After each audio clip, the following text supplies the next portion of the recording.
मेरी समझ में नहीं आता कि तुमने उसके बयान पर क्यों यकीन कर लिया। क्लारा झुंझलाए हुए अंदाज में मुझसे कह रही थी, तुमसे ज्यादा समझदार तो तुम्हारे साथी हैं। मैंने संजीदगी से कहा, मुझे तुम्हारी बात पर यकीन है क्लारा। उसकी बात पर यकीन कर लेने का ये मतलब तो नहीं कि मैंने तुम्हें झूठा समझा है। वो बोली, दो आदमी मुतजाद बात कर रहे हों तो एक की बात पर यकीन करने का यही मतलब होता है कि दूसरे की बात को गलत समझा गया है। मैंने कहा, तुमने जानबूझकर कोई गलत बयानी नहीं की, लेकिन इस बात का कभी इम्कान है कि तुम्हारी मालूमात पुरानी हो गई हों। वो बोली, तुमने तो मुझसे मालूम तक करने की जहमत नहीं की कि S1 कौन है। इसका मतलब यही है कि अब मैं तुम्हारी नजरों में लायक एतबार नहीं रही। मैंने कहा, मैं फजूल बातों में वक्त जाया करने से गुरेज करने की कोशिश करता हूँ। मैंने अंदाजा कर लिया था कि एगलर की हाई कमान में कोई ऐसी तब्दीली हुई है जिससे तुम बेखबर हो, लिहाजा तुमसे मालूमात हासिल करने का कोई फायदा नहीं होगा। क्लारा खामोश हो गई, लेकिन ऐसा मालूम होता था कि वो मुझसे अब तक मुत्तफिक नहीं है। उसे मुतमईन करने की मुझे भी कोई ऐसी खास जरूरत नहीं थी। बट भी इस मामले में क्लारा का हमनवा था, लेकिन मेरा अंदाजा देखकर उसने मुझसे मजीद बहस करने की कोशिश न की। उसे अंदाजा था कि मैंने जो भी फैसला कर लिया है उस पर अमल जरूर करूंगा। तहजीब ने कहा, मेरे ख्याल में यहाँ से रवाना होने से कबल मेलिनोफ के गोइटे हिल में क़याम के बारे में मालूमात हासिल कर लो। मैंने कहा, मेरा इरादा यही है। फिर सागा से कहा, क्या यहाँ से गोइटे हिल ट्रंक कॉल हो सकेगी? सागा ने कहा, क्यों नहीं, तुम मुझे गोइटे हिल के नंबर दो, मैं अभी कॉल बुक करवाए देता हूँ। मैंने उसे गोइटे हिल में अली ग्रुप के एक रुकन का नंबर दिया और सागा ने गोइटे हिल के लिए कॉल बुक करा दी। मैंने कहा, मुमकिन है हमें शीगोराय से निकलने में दुश्वारियों का सामना करना पड़े, इसलिए मुनासिब यही होगा कि हम नए मेकअप करें, मगर फिर हमें असर नौ नए कागजात दरकार होंगे। सागा मुस्कुराया, बोला, जाली कागजात? यहाँ ये आसानी है कि जाली कागजात ज्यादा आसानी से बनवाए जा सकते हैं। मैंने कहा, बस तो फिर हम सबसे पहले मेकअप करते हैं ताकि तुम उसके मुताबिक कागजात तैयार करवा सको। मैं कल शाम तक शीगोराय से निकल जाने के मूड में हूँ। सागा बोला, तुम बिल्कुल फिक्र मत करो, बस मेकअप कर लो। कल दोपहर तक सफर की तैयारियां मुकम्मल हो चुकी होंगी, लेकिन मुझे इस बात का अफसोस रहेगा कि तुमने मुझे मेजबानी का मौका नहीं दिया। मैंने मुस्कुरा कर कहा, हमारी बजाय तुम जोन्स की मेजबानी के फराइज सर अंजाम दोगे। मैं इससे वादा कर चुका हूं कि इसे बेहतरीन तिब्बी सहूलतें मुहैया की जाएंगी। सागा ने कहा, तुम्हारे वादे का पास मैं एक अहम फरीजा समझकर करूंगा। वैसे भी अब एगलर की सरकूबी के बाद शीगोराय में मुझे कोई खौफ व खतरा नहीं है। मैंने फौरी तौर पर मेकअप करना शुरू कर दिया। कोई 1 घंटे के बाद मतलूबा नंबर मिल गया। अली ग्रुप के रुकन को मेलिनोफ के बारे में ये मालूम था कि वो अभी कम से कम 2 दिन तो गोइटे हिल में जरूर रुकेगा। उसकी मालूमात का जरिया अखबारात थे। गोइटे हिल में इस बात को बहुत अहमियत दी जा रही थी कि अब वहां मकामी तौर पर कारें बनने लगेंगी। इससे कबल कारें दरामद की जाती थीं। अखबारात मेलिनोफ को भरपूर कवरेज दे रहे थे और सरकारी सतह पर मेलिनोफ की पजीराई की जा रही थी। कल मेलिनोफ के एजाज में कसरे सदर में डिनर दिया जा रहा था। मैंने अली ग्रुप के रुकन को अपनी आमद की इत्तला दिए बगैर फोन बंद कर दिया। मुझे मतलूबा मालूमात हासिल हो चुकी थी, लिहाजा अब मैं मुतमईन था। रात के खाने से कबल हम चारों मेकअप करके नया रूप धार चुके थे। मैंने क्लारा से उसकी मर्जी दरियाफ्त की और उसने मेरे साथ रहने की ख्वाहिश जाहिर की थी। चुनांचे मैंने उस पर भी मेकअप कर दिया। अब सिर्फ कागजात की तैयारी का मरहला रह गया था और ये काम कराना सागा की जिम्मेदारी थी। अगले रोज शाम 4 बजे तक न सिर्फ हमारे पासपोर्ट बन गए बल्कि उन पर गोइटे हिल के वीजे भी लग गए थे। रात 10 बजे की फ्लाइट के टिकट मिले थे। सागा ने कहा, उन लोगों के पास स्मेल डिटेक्टर हैं, इसलिए मेकअप में होने के बावजूद तुम्हें खतरात का सामना करना पड़ेगा।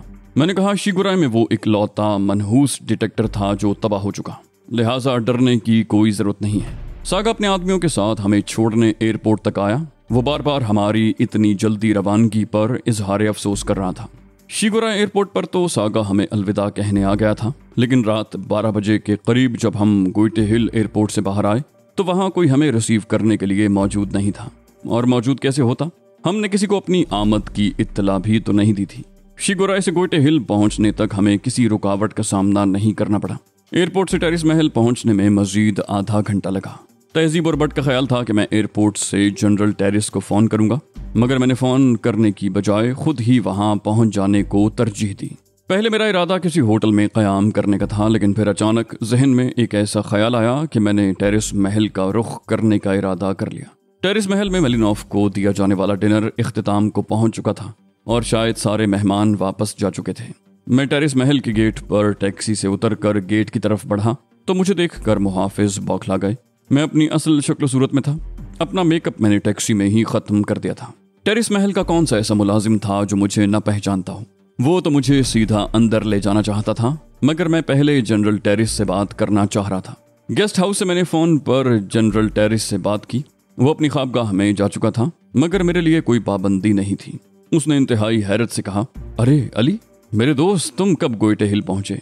मैंने कहा, ये सारी बातें तो होती रहेंगी, इस वक्त तो तुम मुझे ये बताओ कि डेविड रियान कहाँ है।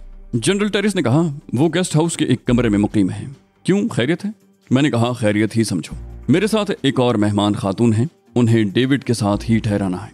जनरल ने हैरत से कहा, तो इसमें क्या मुश्किल है? मेरा ख्याल है यहाँ कोई शख्स तुम्हारी बात मानने से इनकार नहीं कर सकता। मैंने कहा, बात यह है कि मैं इन दोनों के दरमियान होने वाली गुफ्तगू सुनना चाहता हूँ। क्या इसका इंतजाम हो सकता है? जनरल बोला, इसका इंतजाम तो है, तुम उसे गेस्ट हाउस भिजवाओ, बकिया इंतजामात मैं कर रहा हूँ। मैंने टैक्सी को किराया देकर रुख्सत किया और फिर हम गेट के अंदर से एक कार में बैठकर असल इमारत की तरफ रवाना हो गए। क्लारा को गेस्ट हाउस की तरफ भेज दिया गया। जितनी देर में हम इमारत तक पहुंचे, जनरल टेरिस और कैथी ब्राउन भी इमारत के दरवाजे तक पहुंच चुके थे। उन्होंने रिवायती गर्मजोशी का मुजाहरा करते हुए हम लोगों का इस्तकबाल किया। जनरल टेरिस ने कहा, इस बार तो तुमने वापस आने में बहुत तेजी दिखाई। या तो बरसों के लिए गायब हो जाओगे या फिर इतनी जल्दी वापस आ जाओगे कि यकीन ही नहीं आएगा। मैंने कहा, सारा कसूर हालात का है जनरल, इस बार हालात ने तुम्हारी तरफ लौटने पर मजबूर कर दिया। कैथी ब्राउन ने कहा, मैं तो पहले ही समझ गई थी कि कोई मजबूरी ही तुम्हें हमारी तरफ ले आई होगी, वरना हम लोग इस लायक कहां कि तुम हमें किसी काबिल समझो। मैंने संजीदगी से कहा, तुम लोग मेरे लिए क्या हो उसे अगर मैं बयान भी करना चाहूं तो अल्फाज के जामे में नहीं ढाल सकता। मैं जिस किस्म की जिंदगी गुजार रहा हूं उसमें अपने लिए ही वक्त नहीं निकाल पाता तो किसी और के लिए कैसे निकालूं? कैथी ब्राउन ने हंस कर कहा, अरे अरे तुम तो संजीदा हो रहे हो। अरे बाबा, मैं मजाक कर रही थी। मैंने कहा, तुम बेशक मजाक कर रही हो, मगर मैं संजीदा हूं। मालूम नहीं वो वक्त कब आएगा जब मैं सुकून का सांस ले सकूंगा। जनरल ने मुझे बाजू से पकड़ते हुए कहा, ये सारी फजूल बातें अंदर बैठकर बहुत तफसील से करेंगे। इस किस्म की बातों के लिए ये जगह निहायत नामुनासिब है। अंदर पहुंचकर सुकून से बैठने के बाद जनरल ने कहा, अब ये बताओ कि क्या चलेगा? खाना तो तुम लोग खा चुके होगे। मैंने कहा, इस वक्त तो चाय ही चलेगी, लेकिन मैं उन दोनों की गुफ्तगू सुनना चाहता हूँ, वरना दावत का खाना जरूर चखता। जनरल ने हैरान होकर कहा, उन दोनों को यकजा किया जाएगा तो तुम्हें जरूर उनकी गुफ्तगू सुनवाऊंगा, लेकिन ये दावत के बारे में तुम्हें आते ही किसने बता दिया? कैथी ब्राउन बोली, बताएगा कौन? अली की कुव्वत शामा बहुत अच्छी है, दावत के खानों की खुशबू सूंघली होगी। मैंने मुस्कुराकर कहा, हाँ हाँ, और अजीब बात यह है कि मेलिनोफ की खुशबू खानों की खुशबुओं पर हावी है। इस बार कैथी ब्राउन ने भी हैरत से मुझे देखा।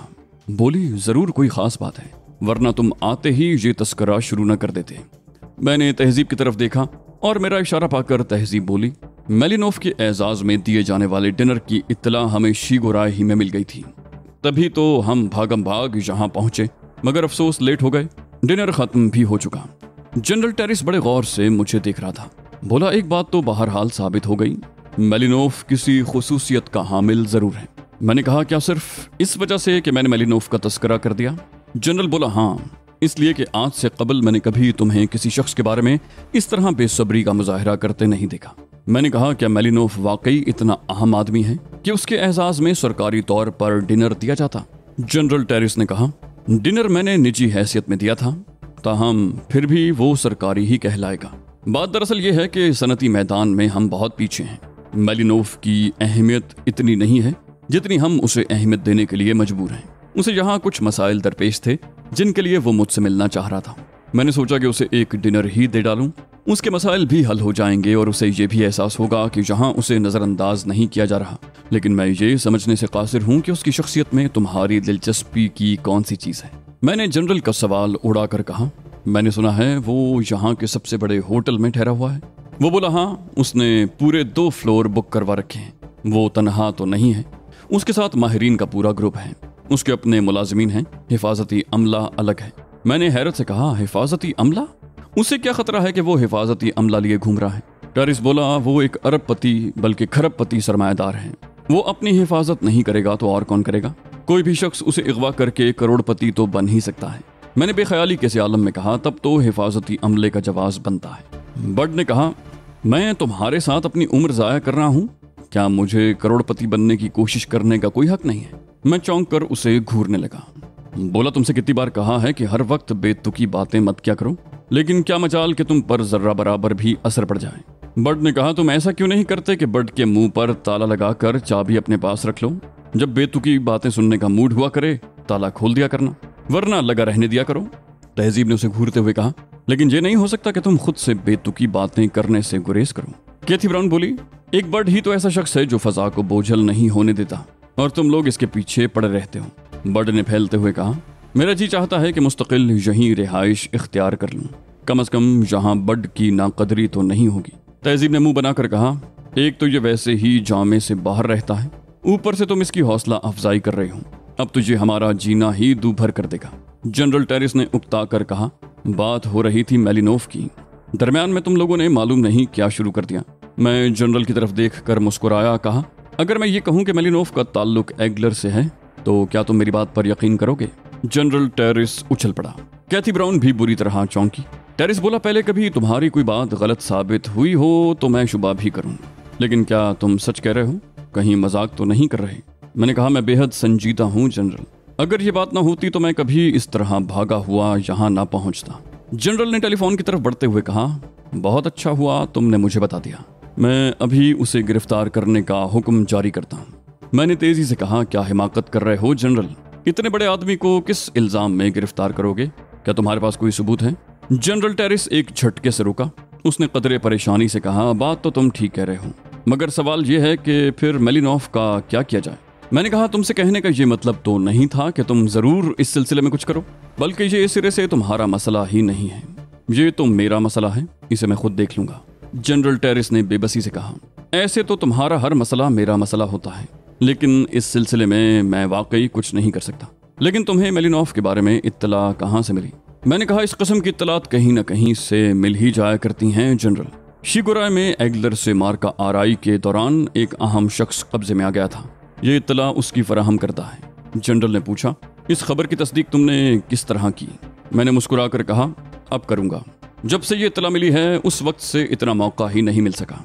टेरिस बोला तुम बहुत खतरनाक हो गए हो अली, मैं सोच भी नहीं सकता था कि तुम किसी ऐसी इत्तला पर अपना इत्मीनान किए बगैर यकीन कर सकते हो। मैंने कहा यह मसला हमें पहले से ही दरपेश है, मुझे चूंकि इस खबर की सदाकत पर यकीन है इसलिए मैंने तस्दीक की जरूरत महसूस नहीं की। तहम क्लारा और डेविड रेयान की बातें सुनकर मुमकिन है कोई इंकिशाफ हो जाए। जनरल टेरिस ने कहा अगर तुम पसंद करो तो मैं तुम्हें उन दोनों की गुफ्तगू इसी जगह सुनवा दूं। मैंने कहा जिस काम के लिए मैं बेचैन हूं उस काम के लिए तुम मुझसे इजाजत तलब कर रहे हो, जितनी जल्दी मुमकिन हो सके ये काम कर लो। जनरल टेरिस ने अपने आदमियों को चंद हिदायत जारी की, जिसके चंद मिनट के अंदर अंदर हम सब दीवारों में नस्ब शुदा स्पीकरों के जरिए गेस्ट हाउस के उस कमरे में होने वाली गुफ्तगू सुन रहे थे जिस कमरे में डेविड रेयान मुकीम था। क्लारा को अब तक डेविड रेयान के बारे में कुछ इल्म नहीं था, इसलिए उसे अचानक सामने पाकर वो अपनी हैरत का इजहार किए बगैर न रह सकी। अरे तुम यहाँ डेविड। डेविड ने कहा तुम मादाम क्लारा हो ना तुम। क्लारा को देखकर वो भी कम हैरान नहीं था। उसके बाद चंद लम्हे खामोशी रही। गालिबन वो दोनों ही इस सोच में गुम थे कि इस मौके पर उन्हें क्या करना चाहिए। आखिर डेविड रेयान ने पहल की। उसने गुस्सीले लहजे में कहा रेंडल ने मुझ पर कातिलाना हमला करवाया था क्लारा, इसीलिए मैं अली के साथ मिल गया। क्लारा बोली ओ तो ये बात है, इसीलिए हमें शिगुराय में अली के हाथों इतनी बुरी तरह हजीमत उठानी पड़ी। डेविड बोला हाँ, और चाहे कोई कुछ भी कहे मैं अली के साथ अपना ताउन जारी रखूंगा। किसी शख्स को भी ये इजाजत नहीं दी जा सकती कि वो हमारी जिंदगियों का मालिक बन बैठे। क्लारा बोली मेरे साथ भी यही सानहा गुजरा है डेविड, मेरे लिए भी मौत का फरमान जारी कर दिया गया था। अगर अली का ताउन न होता तो मैं दूसरी दुनिया को सधार चुकी थी। डेविड बोला लेकिन वो है कहाँ। वो तो रेंडल को ठिकाने लगाने का अज़्म लेकर यहाँ से गया था। क्लारा बोली वो हाई कमान के पीछे पड़ गया है। उसका कहना है कि पहले 5 सुपर एग्लर को खत्म करूंगा, उसके बाद गोल्डन ईगल यानी रेंडल उर्फ मोशे हावर्ड को ठिकाने लगाऊंगा। डेविड की मुस्तरिबाना आवाज सुनाई थी। वो बिल्कुल ठीक कर रहा है, लेकिन वो 5 सुपर एग्लर को तलाश कैसे करेगा। उसे चाहिए कि रेंडल से निमटने के बाद उन 5 की तरफ देखे। क्लारा बोली मेरी जगह जोन्स को शिगुराय में इंचार्ज बनाकर भेजा गया था। अली ने उस पर तशद्दुद करके उससे S1 के बारे में मालूम कर लिया। जोन्स ने S1 की हैसियत से मेलिनोफ का नाम लिया है। डेविड ने चौंक कर कहा क्या कह रही हो। मेलिनोफ तो वो शख्स है जो इन दिनों गोइटे हिल में है, वो S1 कैसे हो सकता है। क्लारा बोली जोन्स ने यही बताया है, जिस पर अली ने आंखें बंद करके यकीन कर लिया। डेविड बोला, अगर अली ने जोन्स से तशद्दुद करके ये बात उगलवाई है तो मुमकिन है ये बात दुरुस्त हो। क्लारा ने कतईयत से कहा, वो S1 नहीं है, इसलिए कि मैं S1 से वाकिफ हूँ। डेविड ने तेजी से कहा, तो तुमने अली को क्यों नहीं बताया, या तुम्हारी हमदर्दियां अब भी एगलर के साथ हैं? क्लारा ने एक ठंडी सांस ली, बोली, नहीं, अगर कोई चाहे भी तो अपने जानी दुश्मनों के साथ हमदर्दियां बरकरार नहीं रख सकता। लेकिन मसला यह है कि अली ने पूरी बात सुनने से ही इनकार कर दिया। डेविड बोला, अगर ये बात है तो फिर उसे जोन्स की फराहम करदा इत्तला पर कामिल यकीन होगा। वो एक तजुर्बाकार आदमी है, उसके बारे में जो कुछ सुना है वो तो एक तरफ रहा, उसके साथ मैंने जो मुख्तसर सा वक्त गुजारा है उसमें मैंने यही देखा है कि वो हर तरह से मुतमईन होने के बाद ही कोई कदम उठाता है। डेविड हंसा, फिर बोला, मैं तुम्हारे चेहरे पर बिखरी हुई बेअतबारी साफ पढ़ सकता हूँ। तुम्हें बेफिक्र रहना चाहिए। फर्ज करो मेलिनोव S1 साबित नहीं होता तो उस सूरत में तुम उसे बता सकोगी कि S1 असल में कौन है। मैंने जनरल टेरी से कहा, और यही असल बात है। फर्ज करो मेलिनोव ही असल S1 है तो उस पर हाथ डालने का इससे बेहतर मौका नहीं मिल सकेगा। इसके अलावा मुझे यकीन है कि जोन्स ने मुझसे गलत बयानी नहीं की। क्लारा की मालूमात पुरानी है, एगलर के ढांचे में जो तब्दीलियां हुई वो उनसे बेखबर है। टेरिस बोला, गोया तुमने महज वक्त बचाने के लिए पहले मेलिनोव को आजमाने का फैसला किया है।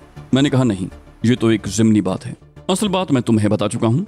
मुझे यकीन है कि S1 वही है। टेरिस बोला, ये बहुत तशवीशनाक सूरत हाल है अली। यहूदियों का अमल दखल बहुत बढ़ चुका है। सहूनी साजिशों से दुनिया का कोई मुल्क महफूज भी है? मैंने कहा, कोई महफूज नहीं। वो नुकसान भी उठाते हैं मगर उनके सरों में ऐसा सौदा समाया हुआ है कि अपनी हरकतों से बाज नहीं आते।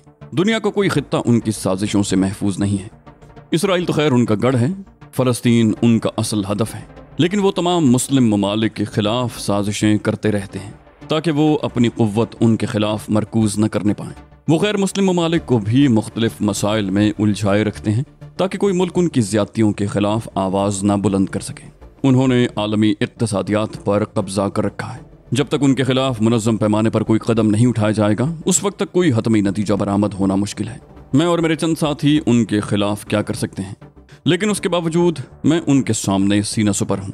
इस तरह मेरा ज़मीर तो मुतमईन है कि मैं उनके खिलाफ अपनी मकदूर भर कोशिशें करने से मुंह नहीं मोड़ रहा। मेलिनोव तक रसाई हासिल करना आसान नहीं था। मैंने बट को इस काम पर लगा दिया कि वो मेलिनोव से मेरी मुलाकात कराने का बंदोबस्त करे। मेलिनोव कोई मामूली आदमी नहीं था कि मैं उस पर अंधाधुंध हाथ डाल देता। मुझे ये ख्याल भी रखना था कि जनरल टेरिस की पोजीशन खराब ना होने पाए। किसी और का मामला होता तो मैं किसी भी तरह अपना काम चला लेता, मगर मेलिनोव के मामले में मैं मोहतात रहने के लिए मजबूर था। बट ने होंठों पर जबान फेरते हुए मुझे ये खबर दी, मेलिनोव की पर्सनल सेक्रेटरी बड़ी जोरदार चीज है चीफ। मैंने उसे खुशमगी निगाहों से घूरते हुए कहा, क्या मैंने तुम्हें यही खबर लाने की जिम्मेदारी सौंपी थी? वो बोला, उसका नाम कैरोलिन है चीफ, और उसकी मर्जी के बगैर कोई मेलिनोव से नहीं मिल सकता, इसलिए उसका तस्करा बेहद जरूरी था। मैंने नरम पड़ते हुए कहा, चलो ठीक है, तो फिर तुमने मेलिनोव से मुलाकात के लिए वक्त ले लिया? बर्ड ने हैरत से कहा, क्या कह रहे हो चीफ? मेलिनोव से मिलना कोई मजाक नहीं है, बल्कि कैरोलिन तक भी रसाई हासिल करना जुए शीर लाने के मुतरादिफ साबित हुआ। मैंने कहा, इन फजूलियात से मुझे कोई गरज नहीं है।